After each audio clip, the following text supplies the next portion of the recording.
Jepang kembali dilanda gempa besar bermagnitudo 6,8 di prefektur Kumamoto. Pada Selasa, 28 Juli 2026, peristiwa ini kembali memunculkan pertanyaan, mengapa Jepang begitu sering mengalami gempa bumi? Bahkan, menurut catatan ada kurang lebih 1.500 gempa di Jepang setiap tahunnya yang bisa dirasakan manusia. Sedangkan jika dihitung secara keseluruhan, aktivitas seismik di negeri ini terekam rata-rata setiap 5 menit sekali. Tepat pada tahun baru 2024, sebuah gempa dahsyat bermagnitudo 7,5 mengguncang Jepang bagian barat dan menewaskan puluhan orang serta menghancurkan rumah.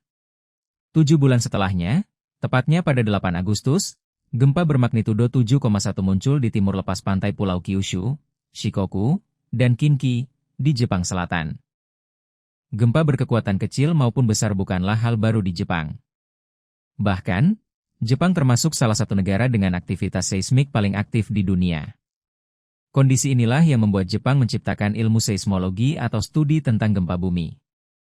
Gempa bumi terjadi ketika dua lempeng tektonik saling bertabrakan dan salah satu lempeng bergeser di bawah lempeng lainnya, melepaskan ledakan energi secara tiba-tiba. Negara Jepang terletak di atas 4 lempeng tektonik utama, menjadikannya salah satu tempat di dunia yang paling sering mengalami aktivitas tektonik. Jepang dan daerah sekitarnya bahkan menyumbang 18% gempa bumi di dunia karena tektonik aktif, kata Saeko Kita, seismolog di Institut Internasional Seismologi dan Teknik Gempa Bumi di Ibaraki, Jepang. Setiap tahun, Jepang mengalami sekitar 1.500 gempa bumi yang dapat dirasakan oleh orang-orang. Bahkan, beberapa jenis aktivitas seismik tercatat sekali setiap 5 menit. Bukan hal yang aneh jika ada begitu banyak aktivitas gempa bumi di sepanjang zona berbentuk tapal kuda bernama cincin api. Zona ini berisi lebih dari 400 gunung berapi aktif dan membentang dari pantai timur Australia hingga Rusia Timur, termasuk Indonesia. Menurut survei Geologi AS dan Pusat Informasi Tsunami Internasional, wilayah cincin api merupakan wilayah yang paling sering terjadinya gempa bumi, tsunami, dan aktivitas gunung berapi. Taiwan dan Filipina berada di atas 3 lempeng tektonik utama dan juga rentan terhadap aktivitas gempa bumi. Meskipun Jepang adalah negara yang lebih besar dan lebih padat penduduk dibanding Taiwan dan Filipina, perhatian yang lebih besar telah diberikan kepada Jepang.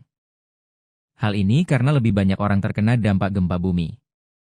Lucy Jones, seorang seismolog yang menghabiskan lebih dari 3 dekade bersama survei geologi AS mengatakan sejarah panjang Jepang dalam mencatat dan mempelajari dampak gempa bumi dan tsunami, dikombinasikan dengan persiapan bencana yang ekstensif, telah memicu persepsi itu.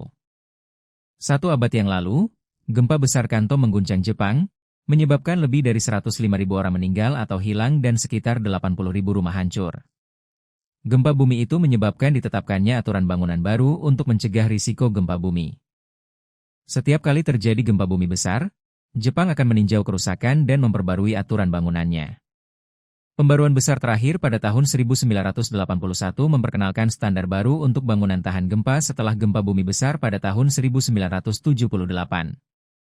Setelah gempa bumi Kobe tahun 1995, pemerintah Jepang membuat perubahan pada respons bencana yang memungkinkannya mengumpulkan informasi dalam waktu 5 menit setelah gempa bumi. Hal ini juga memungkinkan pengerahan personel bantuan bencana dengan cepat. Jangan lupa subscribe ya!